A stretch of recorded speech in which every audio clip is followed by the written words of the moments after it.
Good day, fellow investors. We are definitely in a super bubble. Will it crash? Nobody knows.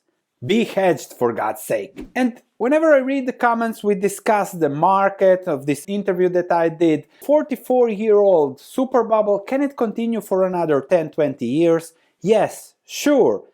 And you can lose a lot of money by staying on the sidelines if you're not investing. However, I don't mean that. I always say invest in a way that whatever happens, you do well. And perhaps this is the comment that emphasized that we are in a bubble. Yes, every value investor's battle cry. The real question is, are you trying to be right or are you trying to make money? Everybody's making money now, Bitcoin, this or that. No, value investing, I'm trying not to lose money, which is a big game changer, but that's what value investors do. And I have been investing since 2002 now, so that's 22 and something going into 23 years.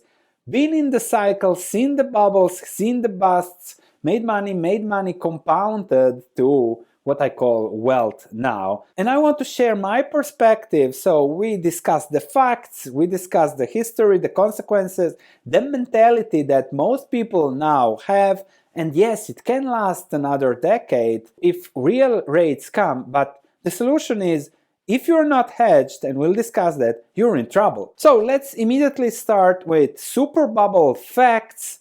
This is clearly a super bubble. The S&P 500 from peak 2007 to now is a 4x. If I look at S&P 500 earnings to now, we are at a 2x, no matter what Wall Street tells you. So 2x versus 4x, other assets are in a bubble. Bitcoin, there is a lot of money chasing, real estate, and the valuation of the P ratio of the S&P 500 is now 31 compared to history, well, just once higher in the dot-com bubble. And this is the result. The Fed went on to solve the great financial crisis with money printing, with zero interest rates, and that has inflated all financial assets, and we are now in a super bubble. Compared to the historical valuations, if this reverts to the mean, this is 50% down, and bubbles have always in history reverted to the mean. Just look at the previous real estate bubble of 2007. So it reverted to the mean by 2010. And then we continued with zero interest rates, and now we have this. Let's look at history and consequences. Let's look at the consequences. Bubble 1920s, the S&P 500 or the Dow Jones went down just 86%. And it took 10, 20, 27 years for it to break even. 27 years, adjusted for inflation, of course. Then another bubble, the Nifty 50, the great companies, Polaroids, etc. 1968, it took to 1993, that's another, 25, 26 years for it to return to the previous highs. Then we had the dot-com bubble, 2000, 2015, for it to revert to the previous highs. And now we have had the pandemic bubble, then it started reverting, and then AI came and no recession, and this promises of lower interest rates, inflation was gone, and now we are still in this super bubble. Every time in history it looked very ugly afterwards. You be the guest of your own decisions. So it takes a lot of time for it to revert to the mean. And we are now in the AI bubble, and this is the capex from all major AI hyperscalers. What are those hyperscalers doing now?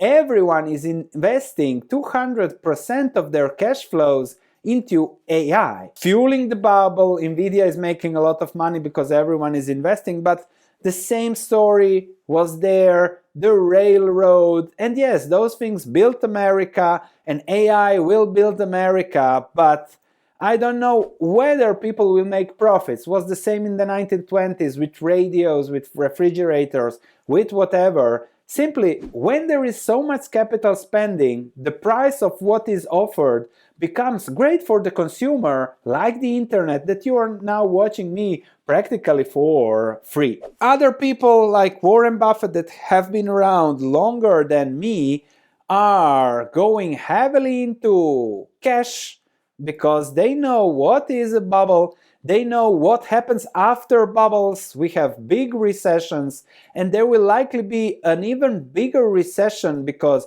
we haven't had a recession for 15 years, 16 now, and that means that the next one that will come might be a very, very ugly one, a very long one. We have had the Great Depression, then there were 4 recessions in a row in the 1970s with high inflation, and we already see that with overinvestments from automakers, Stellantis 27% down revenues in the last quarter, as we discussed. As everybody saw the growth here and everyone overinvested expecting the growth to be like this, and things revert to the mean, and this difference is the difference between profits and huge losses for all companies. And this leads to the next topic, human psychology and actual double counting when it comes to investing. When all things are great, people are double counting, they see great margins, they see great profits, they see everything, and they say everything is great, let's pay a high P ratio for all the greatness that will continue going on forever. When things are bad, bad profits, bad economy, unemployment, when things look bad, people pay low P ratios, and this is exactly how people are double counting things on the good side of things and then double counting also on the negative, and the P ratios go down from 40 to 14, or for 25 to 14 in the 2009 crash, from 23 to 7 in the 1960s bubble aftermath, and now we are at 40 at the Shiller P ratio. If earnings go down, the valuations go down. If it goes back to 10 or to 15, that is 60% down for the market. This is the aftermath of what can happen. Recession, unemployment, and like the spiral went up, it reverts to the mean. But yes, it can go on for another 10, 20 years, and the key question is, Sven, when will this crash? And as we discussed, it will crash when the flows revert. But as long as the flows are not reverting, as everyone is doing 50% per year, it will not crash. As long as everyone is getting richer, as long as the price goes up 15% per year, as long as it is too big to crash because all of the US has most of their wealth into financial assets thanks to this financial bubble, then we know that this is then related to the economy, as most of it is based on consumption. Therefore, everyone needs to be rich. Everyone is rich, nobody is saving. The government is borrowing cheap money. From that perspective, everything now is too big to fail, and therefore, yes, the bubble can keep on going for a decade, no problem, because that's simply how the system is wired, and there is no going back. Once the Fed started printing huge amounts of money in 2011, when the crisis was over, from that point on, there is no going back. 15 years of zero interest rates, there is no going back from that. So the bubble needs to keep on going. And that's the mantra. Don't worry, there won't be any crash. The Fed will save you. We have had the Greenspan put, the Yellen put, the Bernanke put, and already the Fed is promising much lower rates.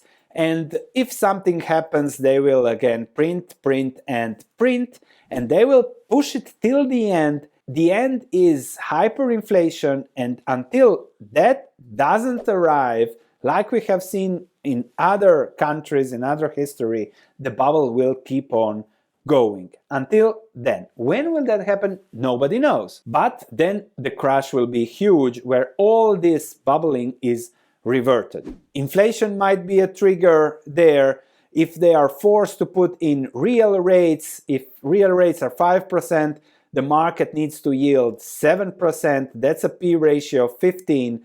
That's 50% down. I don't know about the timing. I know that we are in the greatest financial bubble in history. Recessions, some people were already seeing the bubble reverting to the mean in 2022, but then there was no recession.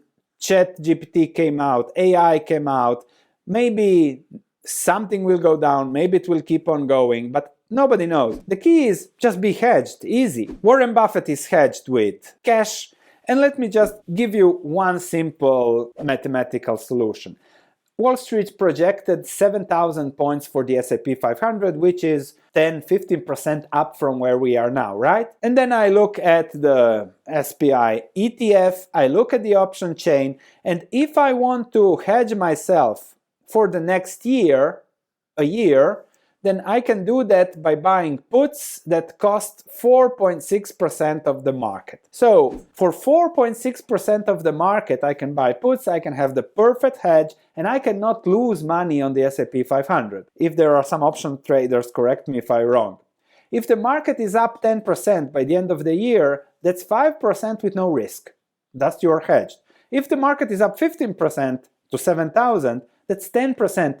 Again, with no risk. And even if you did that strategy over 2020, 2021, you would have saved these declines and also 24% here. You would not have lost money. You will likely have to sell some options here to account for the declines.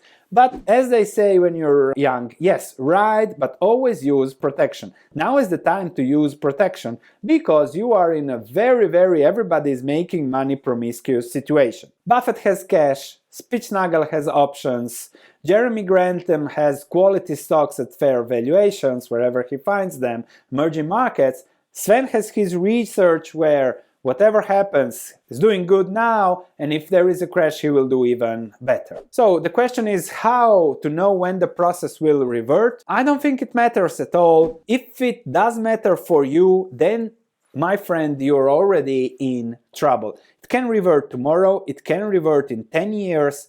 The key is that whatever happens, you do well. We are in a bubble. That's why I say in videos and everything, this is crazy, this is insane. I'm happy for you that you are making money, but I also know what happens when this reverts to the mean. Sooner or later it will revert. I might wait another 10 years. That's okay, no problem for me. I do okay whatever happens. That's the message of all my videos. And if you are scared of a crash, then you're in trouble.